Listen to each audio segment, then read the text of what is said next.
2021. Would you all please rise for the Pledge of Allegiance? I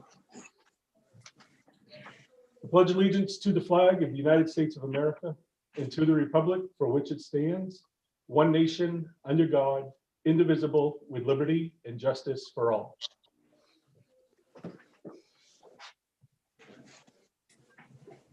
Thank you. Patty, would you call the roll, please? David Douglas. Oh, I'm here. Marie Brilliant. Unexcused? Ruth Lyons. Here. Matt Nixon. Present. Roland Tufts.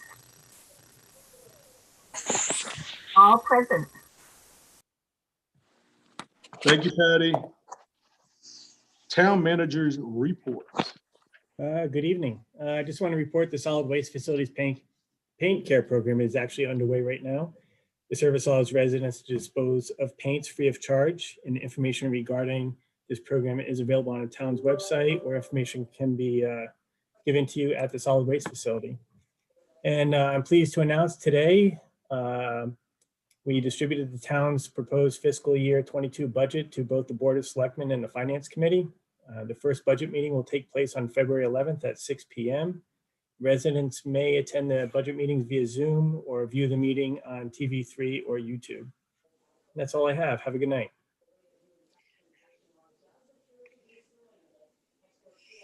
Thank you, Mr. Manager. Any questions? Seeing nothing.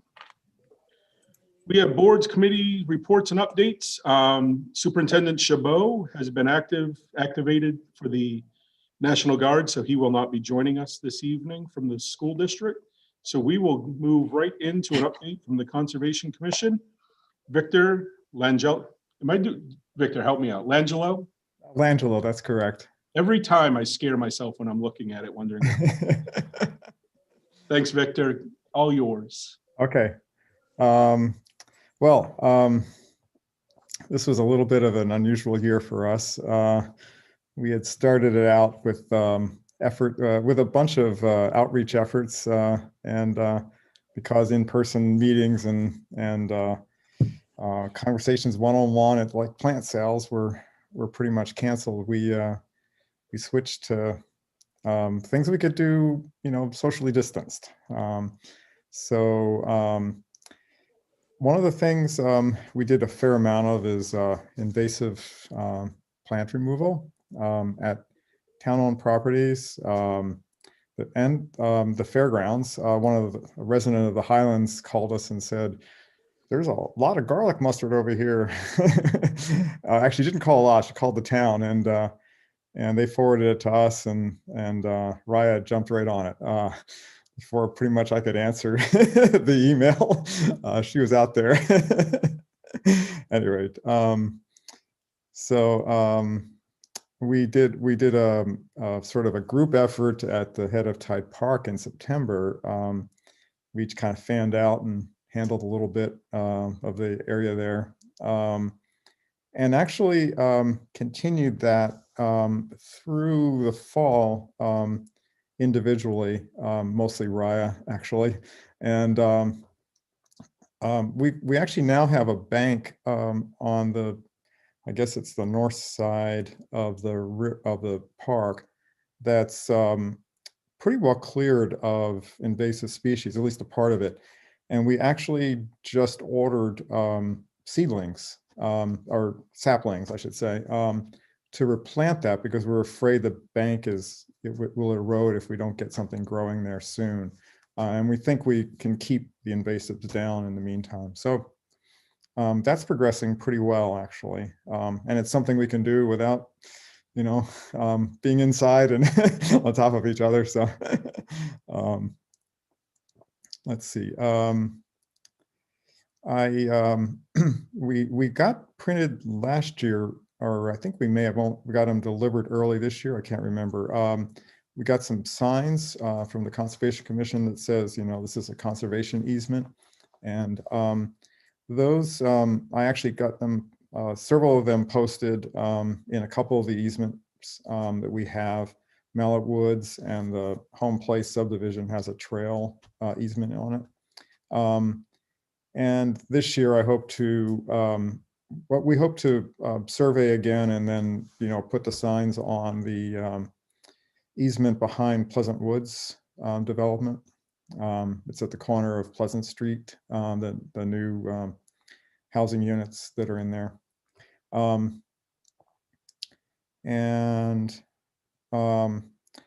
Last year we, I guess because of an inquiry from somebody who was thinking of purchasing or wanted to purchase it, there was a town-owned property behind Clearview Lane that we surveyed last fall, and we saw evidence of vernal pools there. Basically, the leaf matter and stuff that was at the bottom of the pools, and we thought this might be worth investigating in the spring again. And we had a number of trips out there, at least 3 that I remember from different individuals of the commission individually, because again, we're staying socially distanced, but we didn't actually we saw lots of vernal pools, the place is covered with them. But we didn't see any significant egg masses for any amphibians. So it's not something we'll probably review again, maybe in a number of years. But right now it's pretty much, we're pretty sure there's nothing there significant. So that's good and bad, I guess. It's actually not the property, based on what we saw in the spring, it's not a property anybody would want to develop. You'd have wet feet most of the year or most of the spring. We also discovered crazy worms at the recycling center in the chip pile.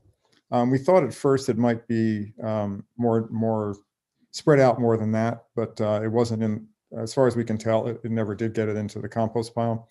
And the concern with these is that they actually, they grow very rapidly, or they multiply very rapidly, excuse me. And they also tend to eat just the top layer. They don't mix the soil up very much. And they leave behind essentially a pellet that's very hard for the trees to get any nutrients from. And so they're actually causing damage to some of our forests in the state. And we thought, let's see if we can, if we've got them here, let's see if we can contain them before they get away from us.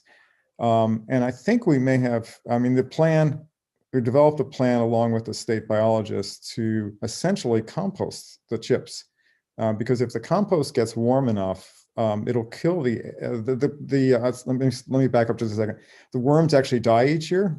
They're annuals, but they leave behind a cocoon or an egg mass, you might call it, that regrows the next year.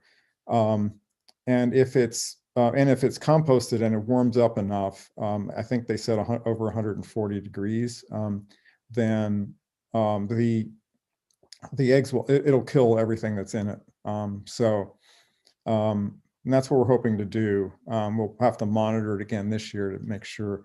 We think it came in from one of the commercial haulers who dumps off chips for use for the town and town residents, and they probably chipped up something they didn't realize, or picked up stuff that included them somewhere in town or around here, and they just sort of multiplied once they were in the pile. So anyway, we were actually able to confirm that that was really the right species. The biologist came down later in the year, and when they're mature, they're a lot easier to identify than when they're young. So anyway, and among other things, we've been working on assessments of the paper streets, and we went through them all. Did a couple of site walks in a few cases just to sort of verify what we could see from images and satellites and what we knew. And we actually at the end of the year, and we reviewed the list and thought there's a couple of these we really don't know much about. And we probably should go back and check with residents to see whether they're used for anything or they're valuable to the community. So I've done that. And so I think our next meeting we'll be able to finalize our list and hand it off to the assistant town manager for further study. I don't know. I guess other departments and maybe other groups in town will provide their input as well. So that's pretty much it. I guess I'll open it to questions. And Matt? Cool, thanks, Dave. And thank you, Victor. That was an awesome update. I had 2 questions. So in addition to garlic mustard, what else were you guys finding, and what did you find at Cadence? Was it garlic mustard as well, or was it something else? Oh, no, actually, the garlic mustard was pretty much unique to that one site. At least I haven't, in any of the stuff I've participated in, we haven't seen. Mostly what we're seeing is what's it called? Marrow's, I'm blanking out on the exact name, honeysuckle, but it's the invasive honeysuckle. There's also, the head of Tide Park, we found bow, so it was a little bit tricky. We found a native honeysuckle, which is, valuable. It doesn't, it isn't invasive. It doesn't spread like crazy, but we also found invasive honeysuckle there. And bittersweet is very common. There's some knotweed down there at the head of Tide, but not a ton. It's controllable. Multiflora rose is pervasive on one part of that property. I'm trying to think of what else we found. Those are the main species, and they're all through the woods. I mean, the new portion of that property, they were scattered all over that area, and so, but they weren't sort of, they weren't at the point where they couldn't be controlled. I mean, it's definitely controllable. So I think with a couple more years, we'll have it pretty much under control, and we're hoping to replace them with, in the case of the south side, shade tolerant native species. And we're gonna, on the bank where there's a lot of multiflora rose, we're planning on a number of different dogwood species. And so red twig, is the most common one here, but there's a few others. And we're gonna start with a whole bunch of saplings and see which do really well, and then, add more of that, the things that provide that survive. And it's not only surviving the weather and extreme, but also the deer and other rodents. So we'll see what works, and then continue from there. So Cool, thank you, Victor. That was actually really helpful. And the fact that you just rattled off all like 8 or 9 of those different species of something you clearly did last spring was impressive. Yeah, well, I mean, you kind of, it doesn't work too well to go out in the field and, with your field guide. You kind of have to know some of these things and what they look like, and whatever. And so we've been doing enough of this now that I've got a few of them really under control. I mean, in terms of being able to identify them in the wild from a distance. So one last question, sorry. You had mentioned when you had removed everything on the shore, you're obviously putting some saplings in for erosion control. Did you think about putting anything in the interim just to make sure that it didn't get out of control? What I meant by removal was we didn't actually dig it up or take it out. And then what we do is we cut it basically till it's just a stump left, it's as low as we can. So the root system's still there. But what we're hoping to do is, if we can put some saplings in that will essentially overtake, what's there, we'll keep on cutting what's there, and then hopefully the other stuff will overtake it. We did not disturb, we did as little disturbance of the ground as possible, because that would actually be a serious problem. So no, our thought, and I think if we get stuff established there in the spring, any erosion, because it's not as covered as it used to be, we hope that that'll keep the erosion down. So, and it's a small area. It's not the whole bank or anything. It's a small area. So it's a test plot. we'll see how it goes. If other things need to be need to happen, we'll deal with it this summer. We'll jump on it. So. Sweet, thank you. Sure. That's all I got. Victor, I would say you guys had a very productive year considering the year that it was, quite frankly. Yeah, well, it was Congratulations. it was a good year to get outside. So. Yeah, exactly right. Exactly. How much is there a concern where the crazy worms came from elsewhere?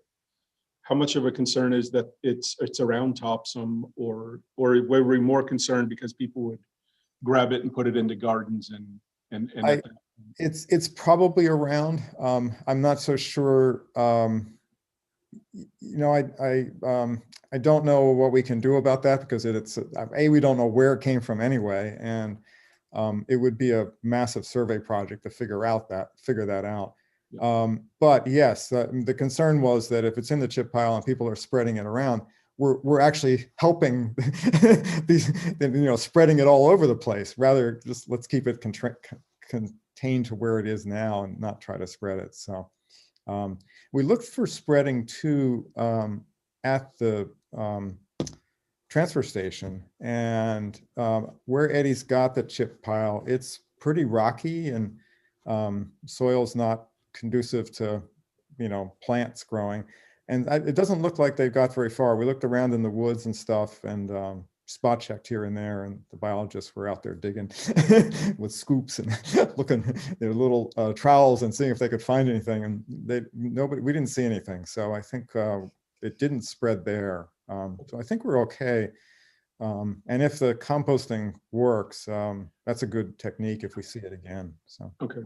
And the last thing I would say, and I would just ask that you guys check in with the town manager or assistant town manager.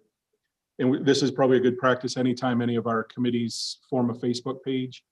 Make sure that everyone knows that it's now associated with the town, right? We want to make sure we're following all rules, roles, and etiquette and so forth. So just check in with them and make sure to talk it over to make sure that everything's up to standard. Because it is a town committee, and I don't have Facebook, so I have no idea what it looks like.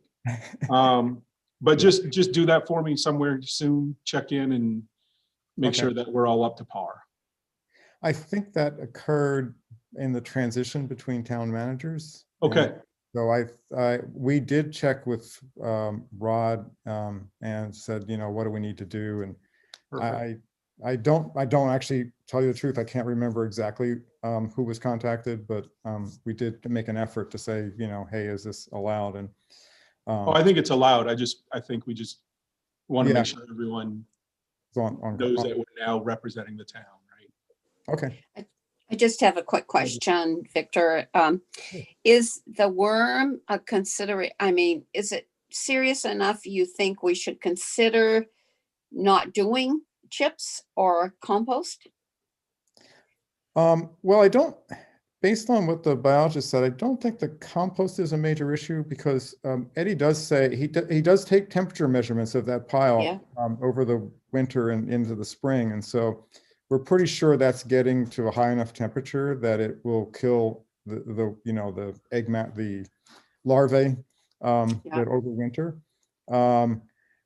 But the chips, I don't know. It could be a valuable service to members in town, but it may require more monitoring on a regular basis. And I know the commission members don't. I go to the transfer station maybe once a month, so and I'm not getting chips all the time. So it would require a bigger group of people to keep that, or somebody at the transfer station to monitor it. They're actually kind of hard to identify. There is another kind of worm that's very similar. It's an Eastern European crazy worm or something like that. It looks very similar when it's young. They're very hard to tell apart. The biologist actually took some samples for the first time they came out and then matured them in a tin can with some dirt before he could actually validate that they really were crazy worms. So, it's Yeah, so I don't know. That's a good question. That's something to consider. We may want to just, until we're sure that it's, clean, not put out chips.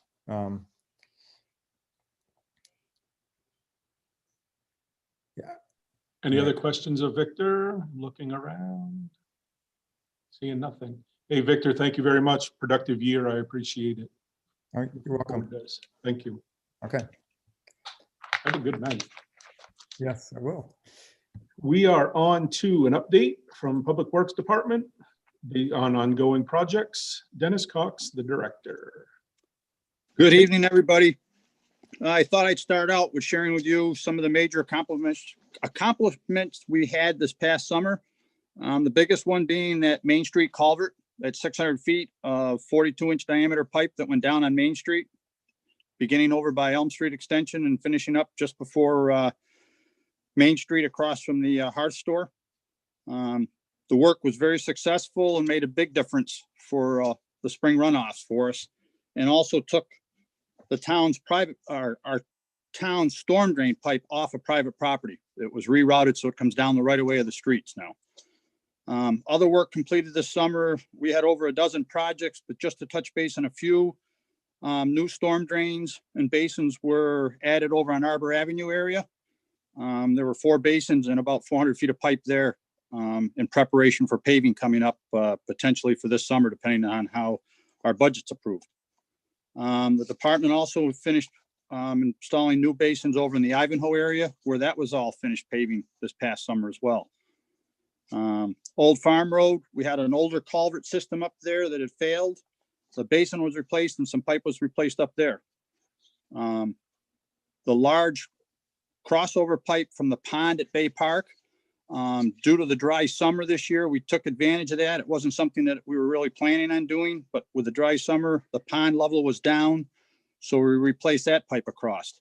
The pipe inlet was put back at the same level it has been at in past years. So there should be there's no difference in the water levels in that pond. We had several folks asking us about that, but the new pipe went in the same elevation as the old pipe. So it's no difference in water levels. We also worked over at the library this fall. We put in the touchless soap dispensers and paper towel dispensers for them during the fall. And we also put in 2 new basins and about 500 feet of storm drain pipe up on Barrows Drive, an area there that had surface water off our roads, causing erosion problems for yards and running into a driveway there that needed to be corrected. Again, this past summer, streets that were paved by the town, working with Crooker Construction, Katy Lane, Forest Drive, Wood Avenue, Somerset Place, Collins Circle, Berkeley Circle, Jersey Circle, Colville Road, and Ivanhoe. So that entire area was revamped, repaved, sidewalks established, and I think that's a real nice project for the department to hang our hat on. It turned out to be a real success, I believe.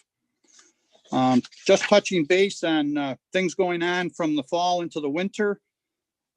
We've been working since, I want to say it was around just before Christmas time without a mechanic.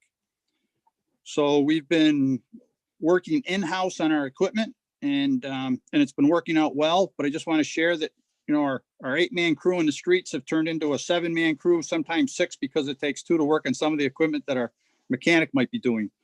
But we've repaired cab mounts on a truck. The lawnmower trailer came in and we did some repair work to that during the off season when we were a little slower here before the snows kicked in. A fuel tank that was leaking on one of our trucks was taken off, repaired, and put back on again. We did that work in-house for $350 for the parts. If it had gone out for just parts alone, outside would have been over $1,500 plus labor on top of that. So by doing it in-house without our mechanic, it's kept us busy, but it's also saved the taxpayers money. Each plow truck has been brought in and serviced after the snowstorms by our drivers. So it gives them a chance to take a look at their trucks and get through them. And we've been doing some troubleshooting ahead of time, preventative maintenance so we've had a good winter so far with breakdowns.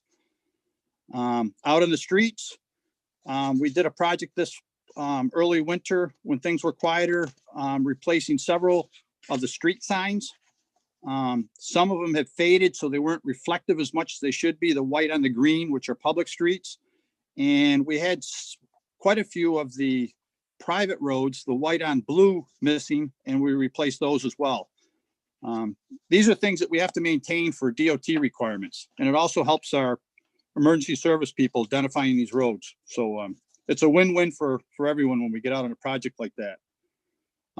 Something we've done in the past, I did as well for a couple of weeks, is we rented a bucket truck and we went out and we trimmed trees and did work like that on the right-of-ways, the low trees that would be hitting vehicles over sidewalks with our sidewalk plow going through, things like that. So we spent a couple of weeks out there on that. And one of the bigger areas we worked on was on the Lewiston Road and Meadow Cross Road. And again, you know, we're a small department, but with a project like that, all 8 guys are out there because it's taking 2 guys flagging, a guy in the bucket truck, and other people pulling the brush and putting it through the chippers and stuff like that. So, you know, we haven't had snow, but we've had some other significant projects we've been able to get through, and it's made a big difference. Just to share with you this winter, although it seems like it's been quiet, we've had over 14 significant events.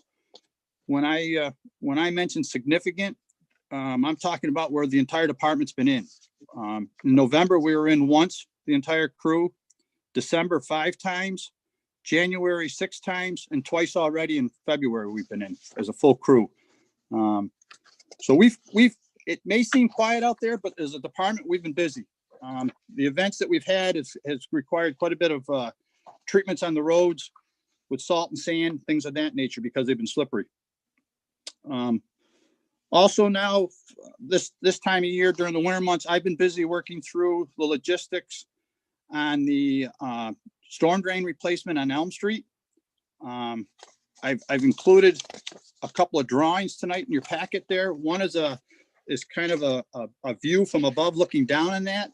Just to give you an idea, it's the intersection of Elm Street and Governor's Way. We're putting in a new basin on what we would call the inlet side. It was beyond the Governor's Way side of Elm Street. And then the second basin number 2, is over on the downstream side, closer to where Riverview Apartments or the cemetery is. Both of these basins are huge. They're 8-foot in diameter basins. Routinely, our department sets 4-foot diameter basins. So these are twice as large. The reason being is the diameter of pipe we're going to be using in here. It's 48-inch pipe. The crossover pipe will be. There's a third basin number 3, that'll be on the corner of Governor's Way and Elm Street. It's over by where the Highlands have their sign labeling their healthcare facility there. That'll be a typical drain to catch that water coming down Governor's Way and pooling on that corner. Typically we have drains on the inside corners, and that's what that drain location is. But I wanted to show this view from above just so that folks get an idea crossing over Elm Street. Today's drain is made up of blocks of granite that have been stacked up to make like a rectangular piping opening underground. Over time, sedimentation have fallen between the cracks of the blocks, and also the blocks themselves have shifted and fallen in. So the water that's coming down from the Highland side of Elm Street is partially blocked and can't cross under Elm Street quick enough, and that's why it fills up and then comes out onto Elm Street. So that's the logistics or the nuts and bolts of why we're replacing this culvert. It's partially blocked now, and we do have flooding across Elm Street at times. The second drawing, excuse me, the second drawing is a profile drawing, so you get an idea of the elevation and or the depth into the ground that we're digging. We're down there almost 20 feet with this installation. That's why we're going to be going out to contract for this work. And it also shows you that, like on the right-hand side of that profile drawing, that basin is actually going to be like a chimney effect. It's 8 feet underground, and then it comes up part way, and then it'll go to a 4-foot basin. That's because we're working around 2 gas lines on the cemetery side of Elm Street, 2 pressurized gas lines. One is at about 300 PSI. So again, it's a significant project that's going to take some delicate work. This work will be, the new pipe, I should say, will be installed underneath 2 existing water mains, an existing sanitary sewer, and as I just mentioned, the 2 gas lines. Once we get into this with the contractor, we've already approached you folks just conceptually. We'll be back with a plan for closing Elm Street in this area for probably a 4-week period. Just logistically, if we don't do that, every night, the progress they make digging would have to be buried again. And it's just a time element, and with time comes money. So it just makes sense to help the project move along and to save the town money by opening it up. It'll be safe at night. It'll be kept picked up and safe for the residents and for pedestrians, but it's just something that I think really we ought to do is block it off, and we'll work around the logistics on that. We can come in off of 196 and that way into the area. The Highlands can be accessed from 196 as well and come down from that area instead of coming in off of Elm Street. So we've got some good options for traffic flow there as needed. The other project we're working on right now, laying out and getting started on, is our Main Street resurfacing traffic control. It's what we've also called as the Main Street restriping. Just to give an overview of that project, we're going to be resurfacing the road from roughly Gibbs in front of the fire station all the way down to about the back entrance to Crooker Construction. Okay, that entire road will be resurfaced when we're done with it. We're doing some additional improvements. We're going to be adding a sidewalk on the west side of the road. There is not one now, so we're going to be putting in a brand new sidewalk, and we're going to be doing that with our Public Works Department. And that's about almost 2,000 feet, 2,000 linear feet of sidewalk on that side of the road we'll be putting in. There's a sketch there, a drawing, kind of a global view down on the area, the second page, and just kind of referencing that, the highlights of some of the more significant changes and work that we'll be doing there. Starting in the upper right corner, we'll be adding a crosswalk across Can-Am Drive. And it's also going to be taking the sidewalk that's coming down past the precast concrete business today and keep it right straight into that intersection and fill in behind it. It won't have a turning lane, and it's going to shorten up that intersection and not make it so large and broad, which is kind of cumbersome for traffic control. So we're going to improve that area. This work has been recommended from a previous project that you folks were aware of with Tom Erico, with T.Y. Lin, when he did the traffic study over here. Moving south from that intersection, it references the new sidewalk on the west side, as I mentioned. Then we come down to the intersection of Eagles Way and Main Street. With our new sidewalk going in on the west side, at this intersection, we're going to be putting in a perpendicular sidewalk across Main Street. Today, there's a sidewalk there. It's at a large, long angle heading over towards the condominiums in the Monroe Avenue area. This will be a perpendicular sidewalk with a crosswalk. So it's going to make a lot more sense and be a lot safer for the pedestrians.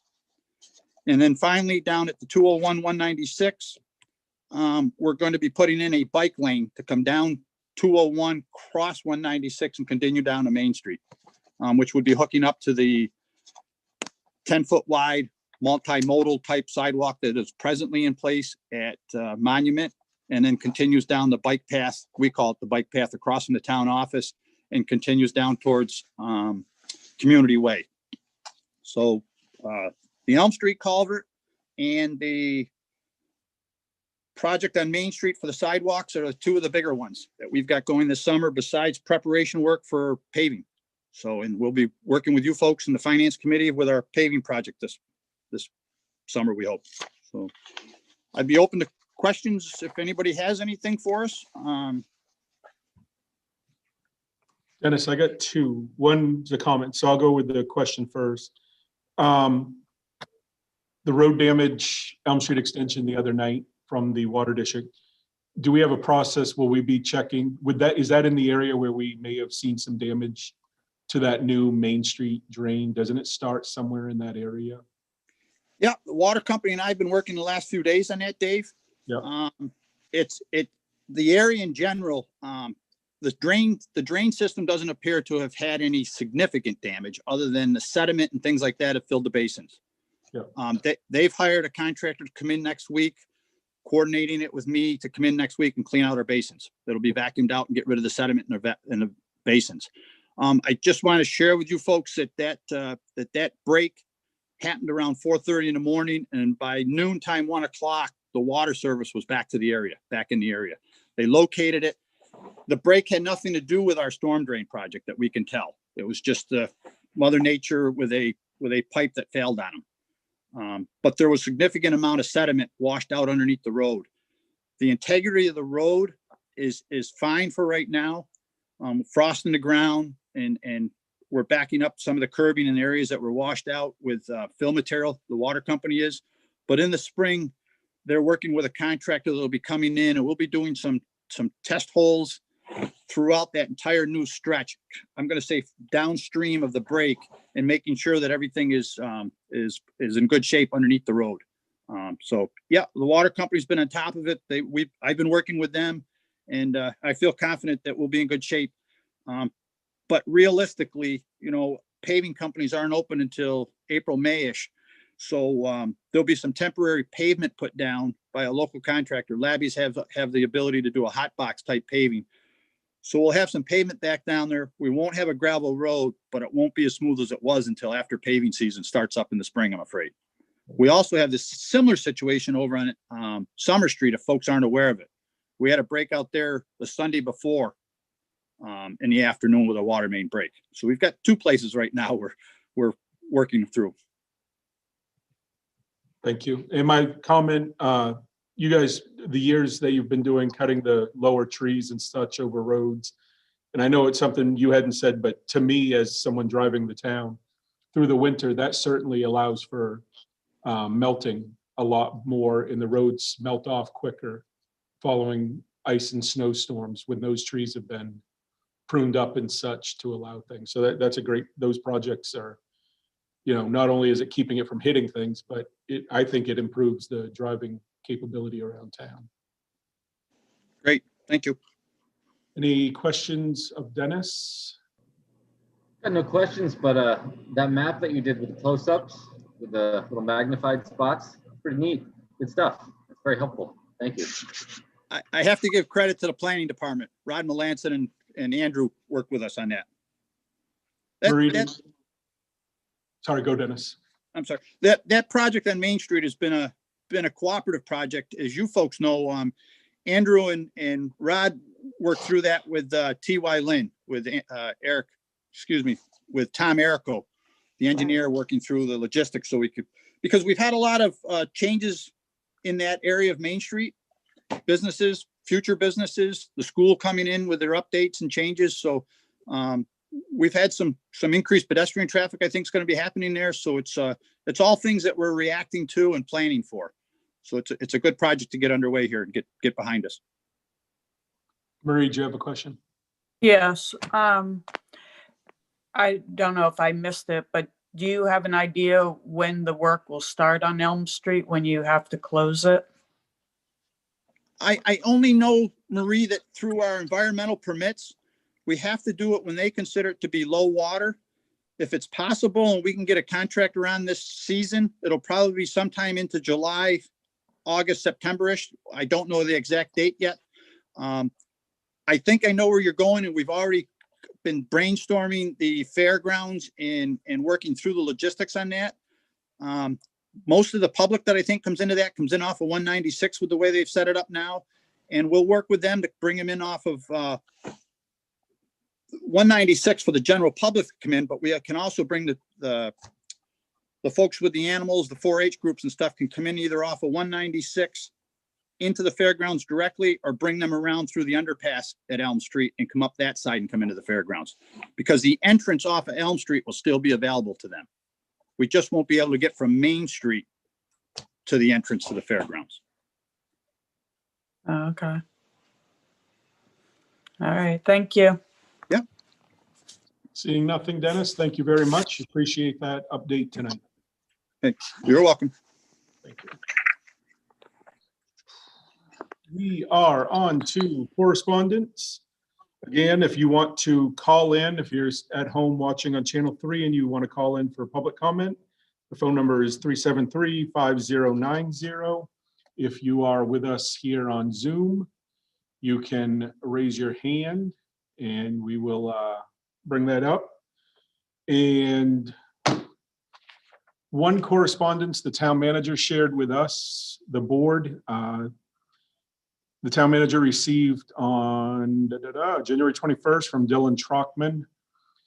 His letter reads, "Dear Mr. Skrapchansky, I've noticed that town of Topsom lacks a recreational center. So for a school assignment, I decided to make a survey asking questions of how people would feel if a recreation center was built. I sent the survey out to friends and family in town through a Facebook poll.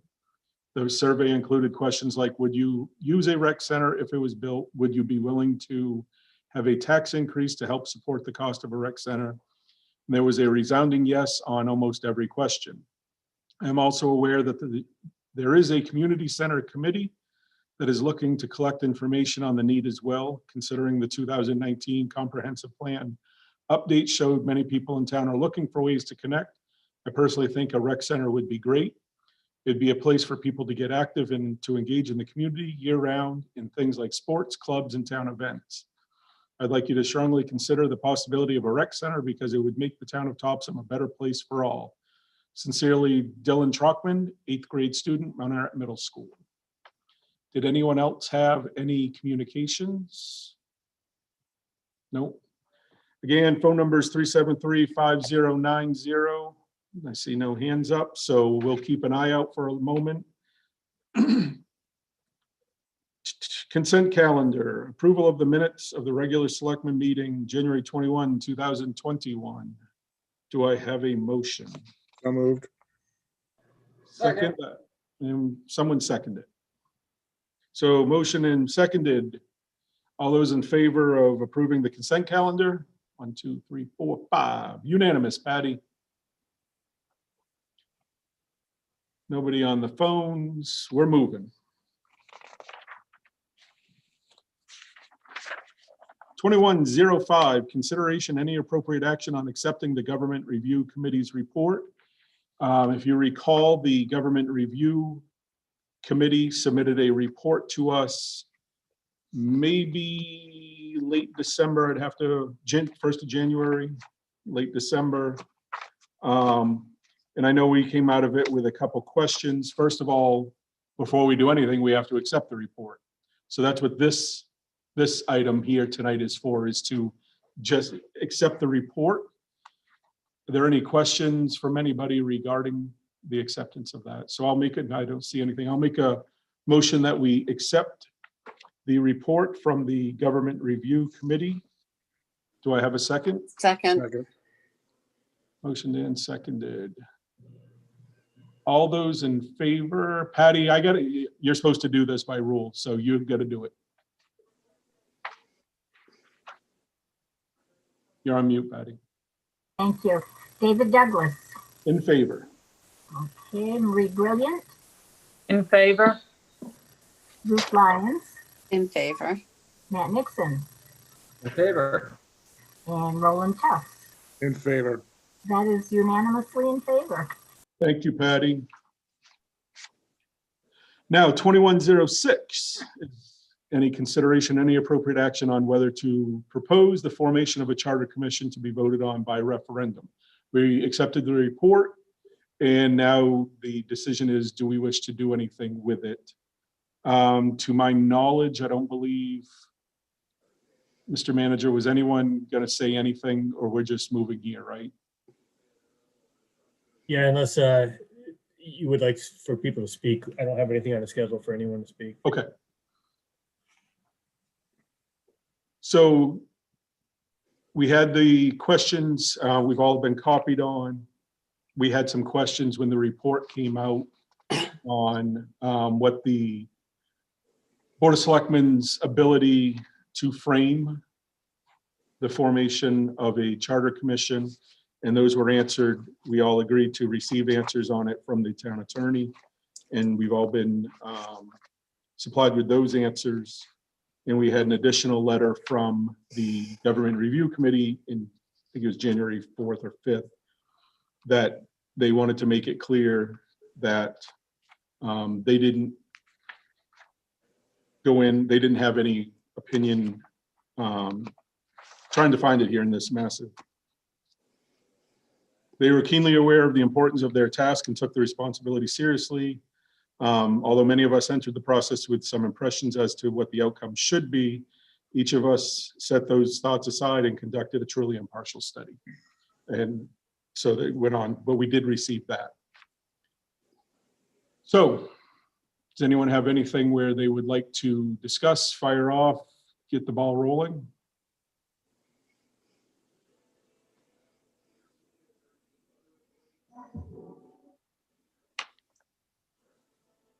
Doug, roll call. Oh, You were late. You were slow, Matt. All right, go ahead. All right.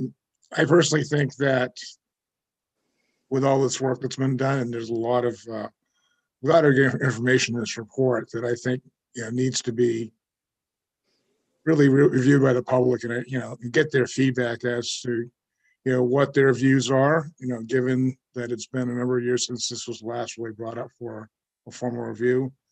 So I think, relative to the next action, I think, this charter commission should be given a chance to work through it and, see what the outcome is once that commission has completed its work.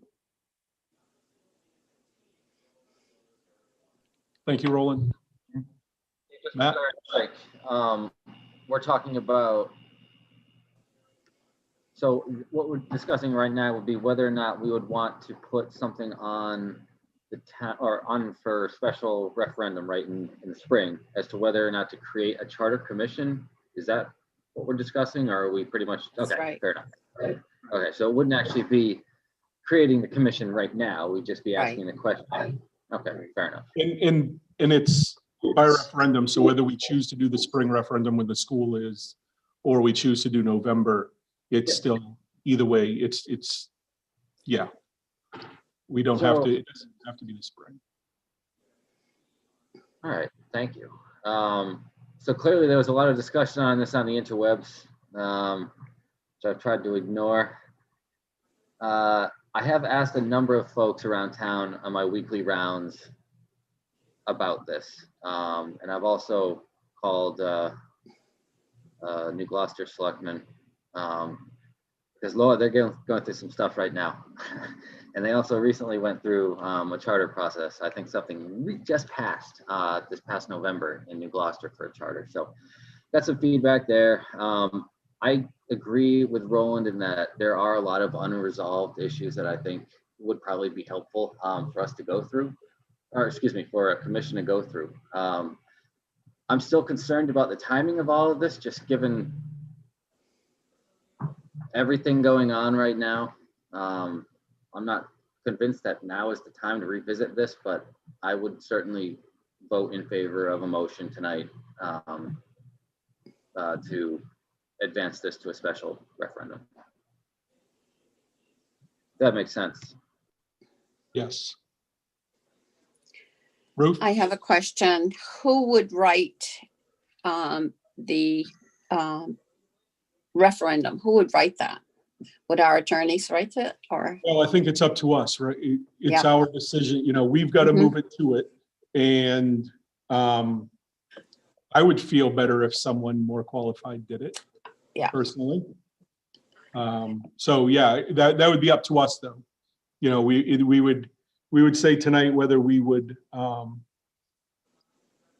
propose the formation and prepare a referendum. And we'd need to decide when we're doing that. Are we doing it in June? Are we doing it in November? And there's a case to be made for both, right? So that, yeah. So, and this is just to form the commission, and then it comes back to us in the final form, if it will go back to another referendum to see if we want to do a charter, if they recommend that with conditions. Is that correct? This first takes it to a referendum whether people want to have a charter commission. If Right. the people approve a charter commission, they would be set off to do their work, fully reviewing Chapter 6 more in depth than the Government Review Committee was asked to do. And there's just a tiny portion in Chapter 7, I believe they'd have to look at too. They would come forward with a recommendation, whether that be to do anything or not to do anything. And then that would have to go to a referendum also, is my understanding. Right. And if I'm wrong, Derek or Mark, please chime in and stop me if I'm wrong there. Previously, that's the way it's been done. But we'll let them, Mark or Derek, answer. Yeah, Mark, go ahead and step into this since you did the research with the lawyer.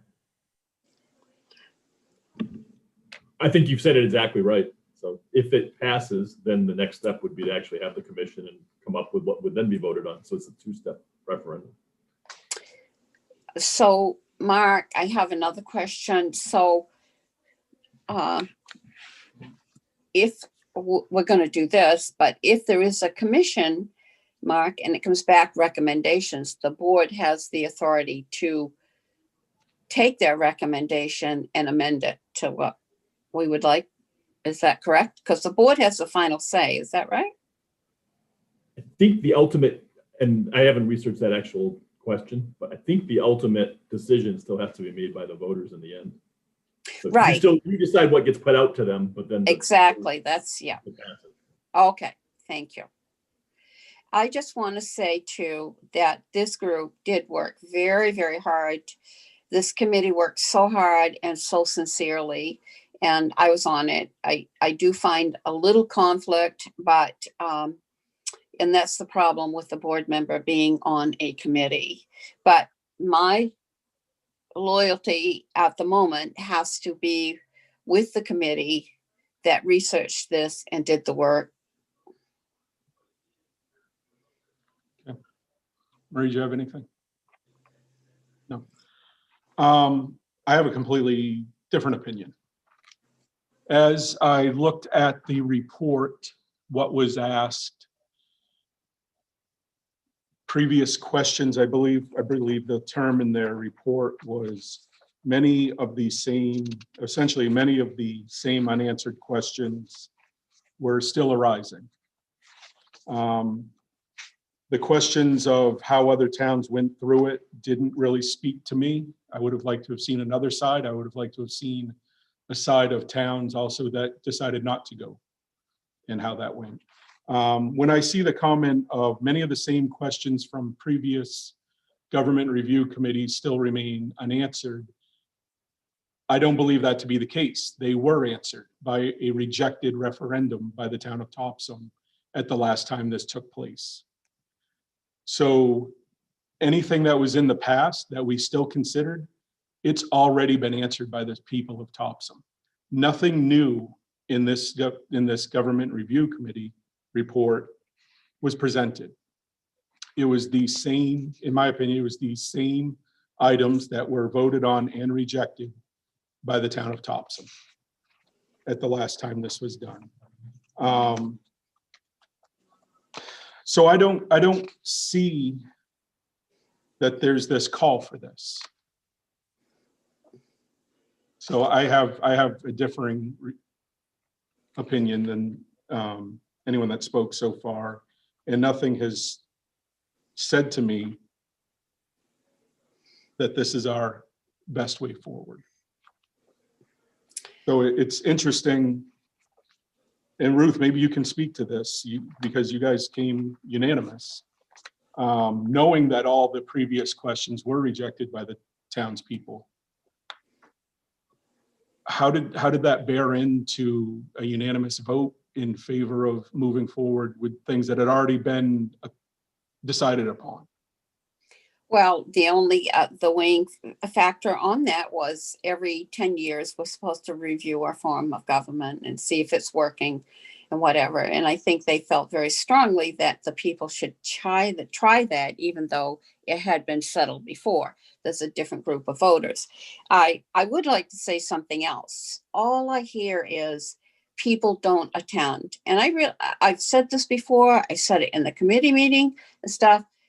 People attend if they want to. People attend town meetings if it affects their pocketbook or affects them in an ordinance or some other way. The same could be said for the school. Millions and millions and millions of dollars a budget for the school. And nobody questions that attendance there other than me. And I've done this for 4 years.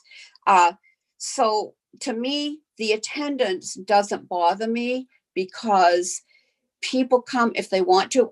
Over the years, I've seen 1,000 people at a board meeting, at a town meeting, because it affected them and they did a wrong evaluation on taxes. And that was a big item. So people continued to go for a while on that. They were upset with the school budget. That's why it goes to referendum. And truly, it all was supposed to go to referendum, all the questions, but somehow it got condensed down just into 2 questions. This is what happens. So there is a whole history here, but I just had to say that. But I do support the committee and what the thought was and why we even appointed a committee. Maybe we shouldn't have even appointed a committee, but we did. They did a good job and they'd like to see it follow through. That's what I'm speaking to. I'm just checking the chat. Pam Heil had started to type a comment and then it died off in the middle of a word. So I'm seeing if she had something else. There we go. Pam Heil, who was on the committee, she said I would respectfully note that the citizens voted on the specific recommendations made by the last Charter Commission, which did not necessarily address all of the issues.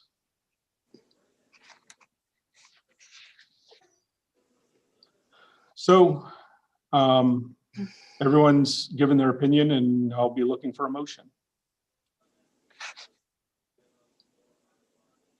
I move that we allow the formation of a charter commission, which will be voted on by referendum.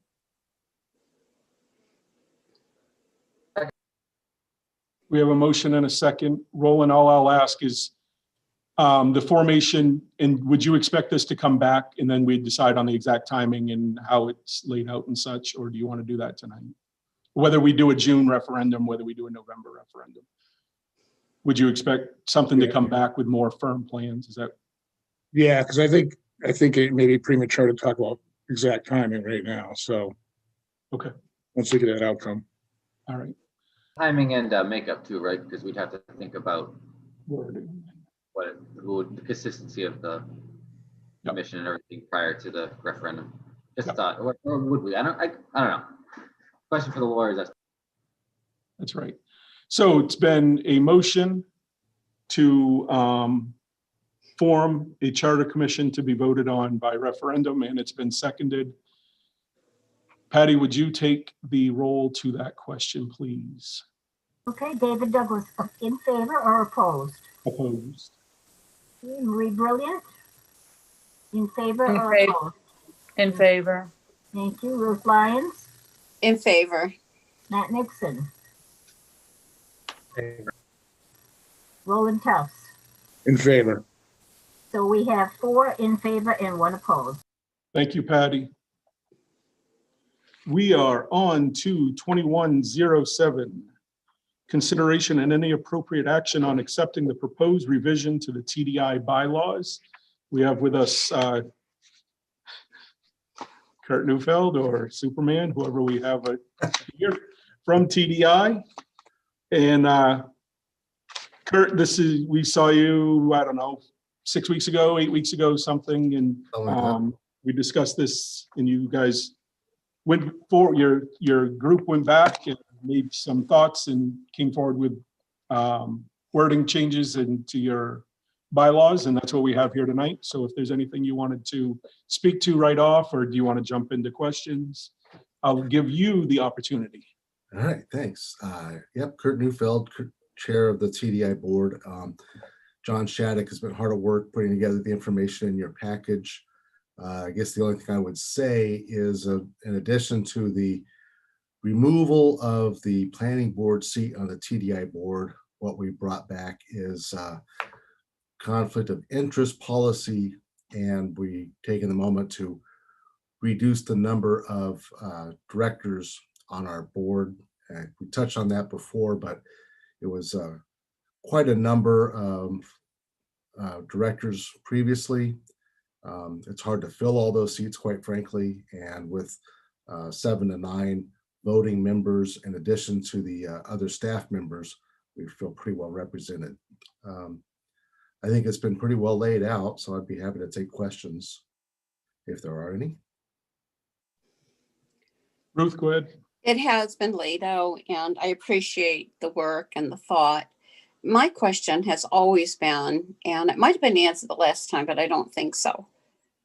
For years, it wasn't a problem, and all of a sudden, it's a problem. Why was it not a problem in 1992 forward? That's all I'm asking, Kurt. And I understand the number that's being reduced if you can't get enough people to serve. So I just want that question answered. Why now? The number of seats, is this what you're talking about? No, why now is it the planning, and nobody from the planning board can be on that as a voting member or as a member? Well, Okay. I think somewhere in a memo recently that had been submitted, but it creates the perception of the two boards voting on the same project, particularly as it has been lately with the chair of the planning board being on TDI. And mostly what it generates for us is either we don't have somebody on our board voting because they've recused themselves to protect their responsibilities on the planning board, or it could be that the planning board recuses themselves so they properly represent on TDI. So this one individual who might be a member of both boards becomes ineffective on one or the other, depending on the project. Whereas the information flows from TDI to the planning board as appropriate whenever we have a project that comes up, just as we would with your board. So a member of the TDI board, probably the chair, such as myself, would bring that information out. So to our understanding, the current board, the main reason to have that planning board seat was to make sure the information was, well understood. And given that that happens anyway, why make it a shall position in the bylaws that we would have that person? The way it's set up now, I don't believe it's prohibited that a planning board member could be there, but it's certainly not a requirement.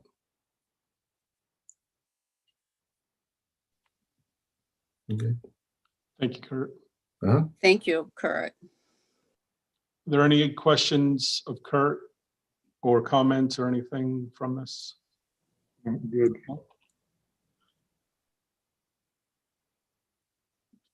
I will make a motion to accept the proposed revision to the TDI bylaws dated January 19, 2012. No, January 20th, 2021, sorry. I don't know what I was looking at, 2012. There's a lot of paper there. Do I have a second? Second. Been motion and seconded. Any further discussion? Seeing nothing. Patty, you're on. Okay, David Douglas, in favor? In favor. Opposed? Okay, Marie Brilliant, In favor? Ruth Lyons, In favor? Matt Nixon, In favor. Roland Tuss, In favor. and that is unanimous. Thank you, folks. Thanks, Kurt. Have a good night. Thank you, Patty. And we are on to 2108, consideration, any appropriate action regarding developing a plan for holiday light walk with Topsom Parks and Recreation, and the Topsom Trail Riders Association. Selectman Nixon.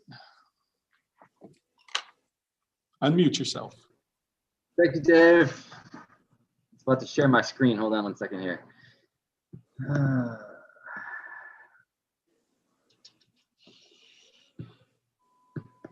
Okay, cool. All right, so a while back, and you guys have the materials in the packet tonight, so I'm not gonna read everything over again here. But a while back, for the general public's benefit, I had sent an email to the board asking about the feasibility of doing some sort of holiday walk akin to what you, well, certainly not the same scope or scale or size of what you see in the botanical gardens, but something that we might be able to enjoy as a community outdoors in the cold, just, you know, having fun, nice community activity. And the conversation was brought to me by a member of the Topsom Trail Riders Association. They happen to have or use a lot of trails around town, and their thought was to use their membership and you know, some of their trails, or excuse me, some of the trails they use as a possible route for one of these walks. So I had pinged the board about this and submitted an agenda item. Our town manager, Derek Skrapchansky, vigilantly shopped my craziness around and got some pretty cool responses from department heads about concerns, etc. So I'm going to share this right now. If I can find it here. Come on. Okay, sharing screen. I'm going to go with. Cool. All right. So everybody can see that, right? Yes. All right. Cool. All right. So here's the. This is a cutout from Topsom Trail Riders Association's, basically their pamphlet. This is a great map that they did, and basically what I did was try and draw in a red circle. I don't know if you can see my mouse, but right here. Over by the ponds, basically, or by the transfer station. There's a couple of redundant sections over there that we were thinking about. But again, none of these details have been finalized because there are a number of things we need to discuss. And I think that discussion should really take place between Pam, our Parks and Rec Director. Derek's obviously been pulled into the discussion, and also including members from the Topsom Trail Riders Association. And I believe Matt Abbott is on tonight. Matt, are you on right now? Yes, I'm on. Perfect. All right, cool. So if there are questions that come up for Topsom Trail Riders Association during this brief presentation, and I'll make it brief, I understand it's 7:30 already. Sorry about that. So like I said, we had some discussion about liability issues, and I'll bring that slide up real quick here. Stop sharing. I'm going to share another screen. Nope, nope, nope. There it is.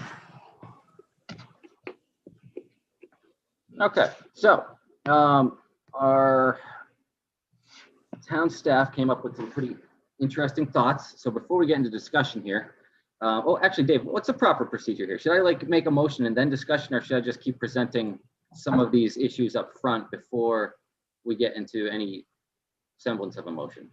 Well, I've opened up, so I think you're fine just continuing what you're doing here. Oh, all right. Yeah. To me, this is an overview. When I, read off the agenda item, it opened it up for that. Okay. And then we can look it over because maybe some people's questions will be answered. And then we'll go. Cool. So I think overarching all of this, again, this is going to be some pretty intensive cooperation and partnership between town staff and Topsom Trail Riders Association. But I think that TTA, or excuse me, TTA is more than happy to take on the lion's share of any type of work that might be needed. So I'm just going to start here with some of the concerns that were sent our way. There was concerns about an ordinance closing half hour before dark. I didn't see the ordinance, so that's what's in our ordinance right there, the bold operating hours. I didn't see necessarily creating a new ordinance being the solution. I think we probably just need to make special hours if we ended up using that particular area. But again, that's something that we could discuss in that separate form should this pass a motion. So what you're seeing here in red and blue, funding for lights, power, equipment, staffing. Red is my thoughts, blue are TTAs. I don't know why I keep saying TTR, but TTA. So my thoughts were fundraising, and basically the folks at TTA agree with me here that fundraising, donations of lights, generators would probably be an option. Someone that brought up Six River NEMBA, the bike trail system, which I had not even thought about. So I'm actually really happy that that was brought up. And TTA's thoughts were that they'd love to have them participate. Let's see. I mean, you guys can read most of this for yourself. I'm not going to go over in super detail here. Liability, I think, is going to be a problem and something that we would have to have our lawyer respond to, I think, at least in terms of the property that we actually end up using. And then power. So I had an interesting thought about this today. So power, I mean, if anybody has Christmas lights, they know how much the electric bill jumps up in December. It's actually, Dave, you probably have a real good idea for that after this year. I converted to LED years ago. I'm going. anyway, since there is going to be a new solar farm possibly over on Middlesex, potentially adjoining this property, it would be kind of cool to think about approaching them in the future, to think about maybe running a line or something if this actually is an event that catches on and becomes popular. Just some thoughts, but in the interim, generators I think are a way to go. I have 2 of them myself, and I think we can certainly scrounge some up. So there you have it. I mean, it's half baked at this point, but we actually have some pretty decent details, and we've given some thought to some of these bigger issues that were presented to us. But I think, again, the real meat and where the rubber hits the road is going to be in that, I don't know what you want to call it, the collaborative conversation between Parks and Rec and TTA, which I'd be more than happy to be a part of as well, since this is my brain fart. Questions? Yeah. Go ahead, Ruth. Sorry, couldn't find the mute button. Matt, my question would be, one of them, as I think about this, let's say the trail riders have been very good and they're a very good group of people, but what if they could not get enough volunteers, and what if after a while they chose not to do it? Would that make it fall apart, or would we have to increase people? Would we have to take the responsibility of the town? And my other comment, I think the liability, yes, we have to check out. But I also commend you, Matt, for looking into this. It's always good to have fresh ideas. So that's some of my questions as I think about this. So I guess, and Matt, feel free to chime in here. But my thought, at least to your first question about continuation, should TTA decide to drop out, there really wouldn't be a ton of, we really wouldn't be on the hook for a lot as a town, I don't think, because most of the effort would be done by them. And if they decided to leave, I wouldn't expect the town to continue to keep moving this forward. I mean, this is really a collaborative thing, and they know the trails better than us. So, I mean, it's true. It yeah. Wouldn't make sense if we were working together. If we weren't, then I don't think it would be too much of a, no, there really wouldn't be much of an onus on us, at least the way I imagine it. We also have a big generator, so just to let you know. And a muffler. Mufflers will be key. Other questions? We're checking right now. Dan Parlin had just sent a text, and they may be moving him up to speak. If not, I'll read you his comments. I'm 99% sure Dan is president of the bike. That's correct. He's just been promoted, Dave. Thank you. Dan, you want to, you had sent a comment in, you want to give your opinion from your group?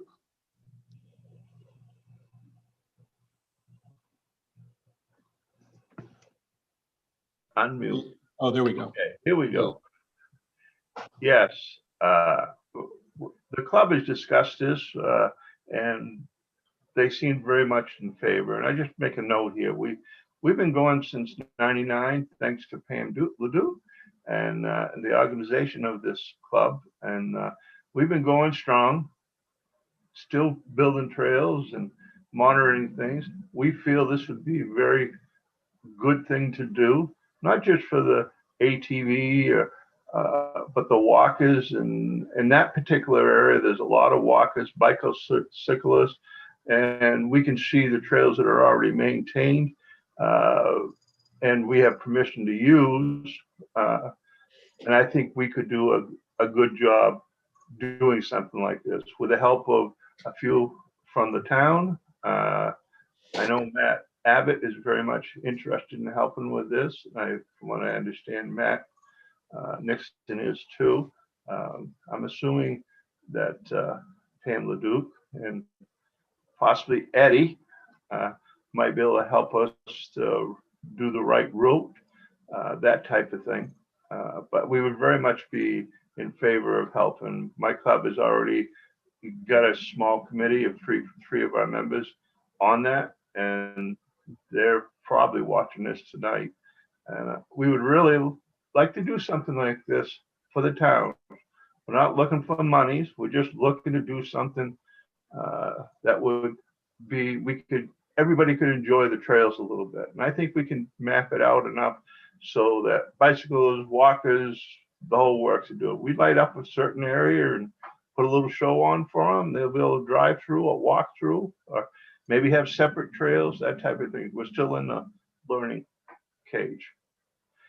I'll shut up because I can go on forever. Okay. Thank you, Dan. You're welcome. I've been told repeatedly I'm a glass half full kind of guy. No, that's by all means, rain on my parade. Nope. I think it is a great I don't want to slow down the parade, right? Let it do its thing. I think there are a tremendous amount of hurdles. And I think it would be a great thing to pull off. And if it got pulled off, it would be amazing. I do think some of the things that were brought up as concerns are relatively easily overcome, with the exception probably of power, right? That is going to be the challenge. I don't want to stop this, so I'm not here to say that tonight. If people want to take this and they can pull it off, I will be incredibly grateful to them. Though I do worry how much staff time, and I don't want a lot of staff time to be tied up initially. They're obviously going to have to be very intertwined if it looks like it can succeed, right? So I want to be this. That's where my glass half full kind of guy comes. I want to stress the volunteers, let them run, but I want to say that I think let's get to a point where the volunteers can, let's give some, and I'm fine with giving endorsement, let the volunteers see where it can get to. And I'm not opposed to, maybe they want a early trial run in a smaller area, in a different area. Maybe I don't know, but is there somewhere that they can get some learning from before this Megillah that is here? It's impressive, and I'm not someone that's going to slow down Christmas lights, but I know there is a lot before the group to pull this off. So you're right, Dave. Staff, power, those are two big ones, and then my bigger concern is parking, and just basically where people might park and how that might interfere with traffic. Because I think the volunteers it's going to be a tremendous amount of volunteers, right? Yeah. Tremendous. So, I mean, there's a lot of things. You're right. There are still a number of things to figure out, but at least let's begin that path and see where it takes us. Oh, Dan, do you have your hand up? My apologies. No, I don't see any hand. Ruth, Got you one. do? I think it's a great idea and I would like to see the volunteers pursue it, but I'm with you, Dave. Staff time, I think they're stretched now. And I want to see the volunteers take it and run with it and see what they can do.